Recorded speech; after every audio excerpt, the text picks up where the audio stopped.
जय हिंद। आज हम ये देखते हैं कि इंडिया और चाइना में युद्ध होता है तो किसके पास कौन सा हथियार ज़्यादा है और कौन सा हथियार खतरनाक है, दोनों इसका किस तरह से प्रयोग करेंगे।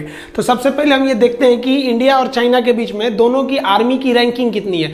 तो दुनिया में अमेरिका टॉप नंबर पे है, दूसरे नंबर पर रसिया और तीसरे नंबर पर चाइना आता है और चौथे नंबर पर इंडिया आता है। रैंक के हिसाब से ज़्यादा का अंतर नहीं है। अगर आप इंडेक्स देखेंगे तो ग्लोबल फायर पावर इंडेक्स में जिसका रैंकिंग जितना कम रहता है इंडेक्स में, वो उतना ज़्यादा पावरफुल माना जाता है। चाइना का कम है 0.6, इंडिया का 0.9। यहां आपको भले लग सकता है कि चाइना पावरफुल है, आगे देखते चलेंगे, जब तक पूरा नहीं देखेंगे आपको समझ में नहीं आएगा और आप भी चाइना के $10 बिलियन जो खर्च कर रहा है चाइना, उसी जाल में आप भी फंस जाएंगे। चाइना पूरी दुनिया के मीडिया में जो पैसे देता है रिश्वत के रूप में या अपनी प्रॉपर्टी को दिखाने के लिए, अपनी तारीफ कराने के लिए, अपनी क्षमता को दर्शाने के लिए, वो $10 बिलियन है। चाइना का जो सबसे बड़ा प्लस पॉइंट है वो उसकी इकोनॉमी है। उसका बजट बहुत ज्यादा है, $237 बिलियन, और हम लोग का बजट उसके आगे बहुत ही कम है। हमसे उसका रक्षा बजट 4 गुना ज्यादा है, $61 बिलियन है। इसमें हम एक डेडिकेटेड अलग से वीडियो बनाएंगे। यही हमारी इंडियन आर्मी के लिए सबसे बड़ा सरदर्द है, बाकी कोई टेंशन नहीं है चाइना और इंडिया से।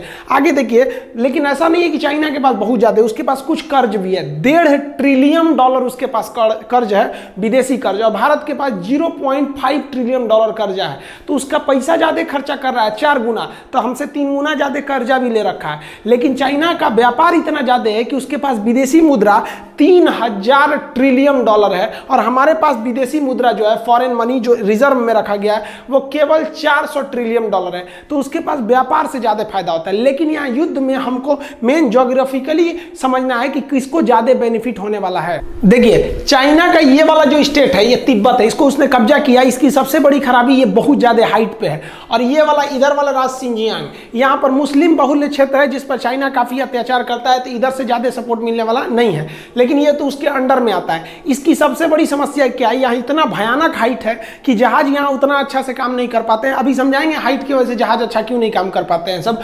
दूसरा कि चाइना को अपनी आर्मी को 2 तरह से ट्रेन करना है। एक चाइना के लिए सबसे बड़ा कंट्रोवर्सी है, उसके लिए अमेरिका। चाइना अमेरिका के लिए भी प्रिपेयर रहता है, इसलिए उस ढंग से तैयारी करता है, और इंडिया के लिए। लेकिन इंडिया अपना मेन थ्रेट चाइना को मानता है, इसलिए इसके जितने भी हथियार है वो चाइना को ध्यान में रख के किए गए। इसलिए इंडिया के हथियार आपको कम दिखेंगे क्योंकि हमारे पास सिंगल दुश्मन है। और पाकिस्तान की तो बातें छोड़िए उसको। अब चाइना के सामने क्या है, उसको कुछ अमेरिका को काउंटर के लिए हथियार रखने हैं, कुछ इंडिया के लिए। अमेरिका से लड़ना है तो एयरफोर्स नेवी से लड़ोगे, और इंडिया से लड़ना है तो फिर आर्मी से लड़ोगे। तो इसलिए उसकी संख्या ज्यादा दिखती है। ज्यादा इसलिए दिखती है, ज्यादा